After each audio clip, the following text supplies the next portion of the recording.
Ladies and gentlemen, my name is Adam and welcome to Let's Talk E3 predictions. Well, it never fails to come around, does it? Like Christmas or bloody tax bills, E3 is now upon us once again.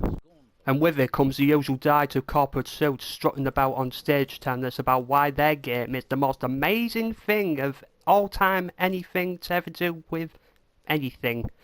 Before bringing on a D-list celeb who tells us about why he loves video games so much. And because he's a D-list celeb, it probably means his opinion's more relevant than ours. And then of course on social media, everyone tries to cosplay as Nostradamus by trying to predict every single thing that's going to happen at the show. So without further ado, I'm going to do my own. This is my E3 predictions of 2014.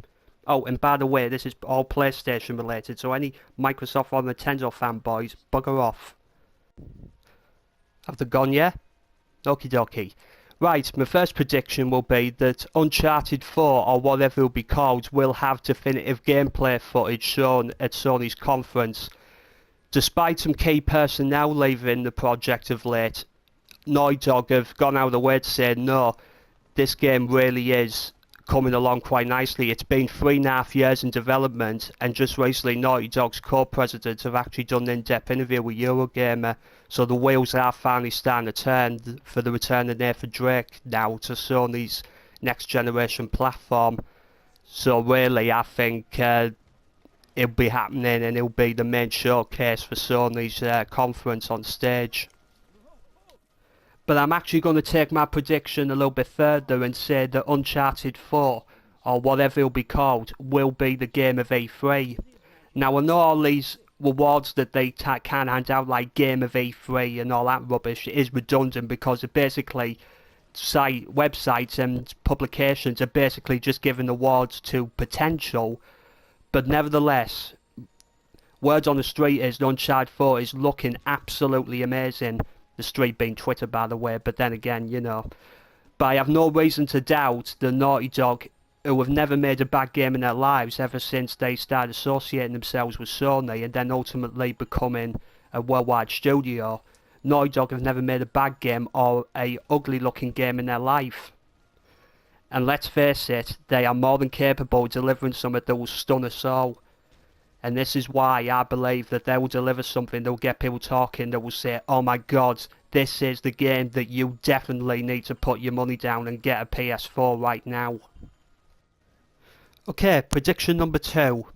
Prediction number 2 is that Sony will bring back a PlayStation Legacy title. What do I mean by Legacy title?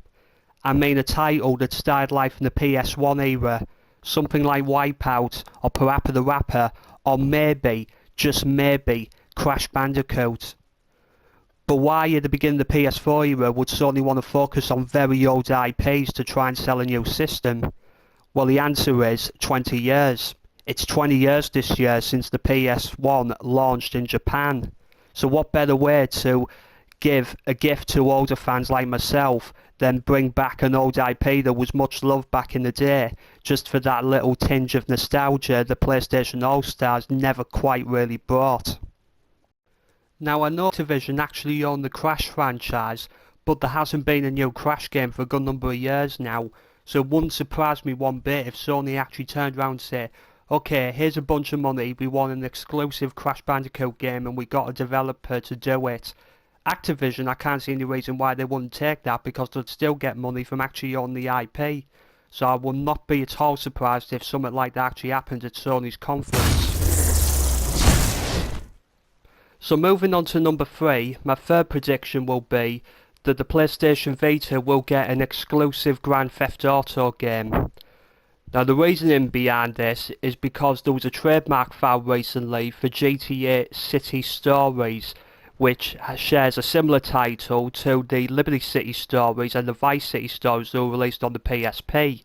But why would the franchise behind the biggest selling game of all time release an exclusive for the Vita?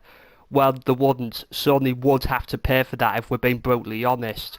But Sony are willing to do that. How else would you explain why Borderlands 2 came to the Vita? For all its flaws, it's still a huge undertaking to get a title as large as that onto such a small handheld.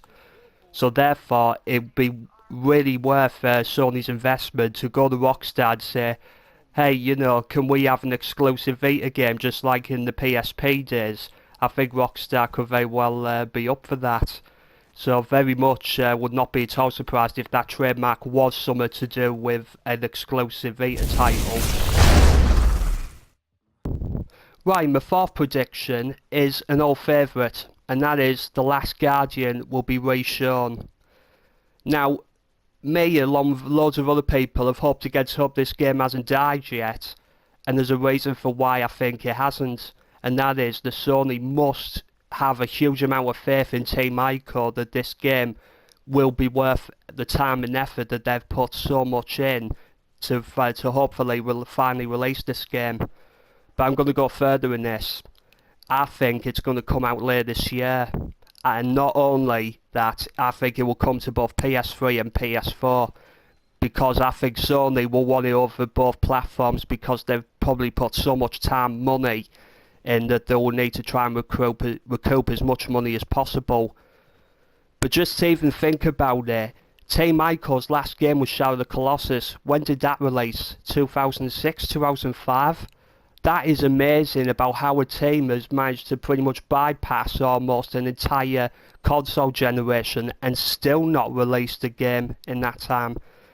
It makes a very good subplot as to what exactly went on. We already know that the main creative talent, the main the visionary behind the project is already now only working at Sony as a freelance just to get the game finished. And after that, he's going to be an independent developer.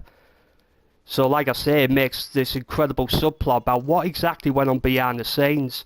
But things have changed at Sony Japan in that time with a lot of changes up at the higher end of the studio. And we have seen there, for better or worse, a lot more product come out with them in the last few years, such as Tokyo Jungle, Puppeteer, Rain, Knack, and Destiny of Spirits. Although that was made by Q Games, but it was with Sony Japan and Soul Sacrifice Delta. So, yeah, I think The Last Guardian's going to happen, and I think it'll be the end of their conference. Right, my final prediction's going to be my boldest one yet. And it is an absolute long shot. I absolutely guarantee it's an absolute long shot as well. But my final prediction is that Half-Life 3 will finally be confirmed. So why do I think it could happen? Well, Valve clearly are wanting to step up their competition with Microsoft in the PC space.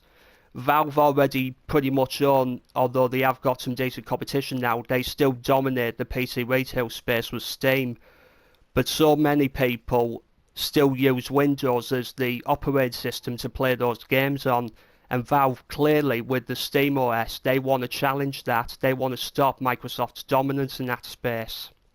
So what does this have to do with Sony and PlayStation? Well, for me, I think it's a massive opportunity for Sony to say, what better way of really sticking it to Microsoft and say that Half-Life 3 finally confirmed, but it's only exclusive to Steam machines or the Steam OS and on PlayStation 4. Like I say, it's a long shot, and I absolutely agree there'll be a load of counter-arguments as to why that wouldn't happen. But I'm a gamer through and through. I love the Half-Life franchise, and it just would be nice if Half-Life 3 was finally confirmed in any shape or form. But like I say, long shot. So that's my 5 E3 predictions. I'll probably do a follow-up video just to show how absolutely wrong I was on each and every one of them, which will make me no better than Michael Pachter, but there you go. So if you liked what you saw, leave a like, share to your friends, or subscribe even, that'll be fantastic. My name's Adam, and I'll see you again next time. Be lucky.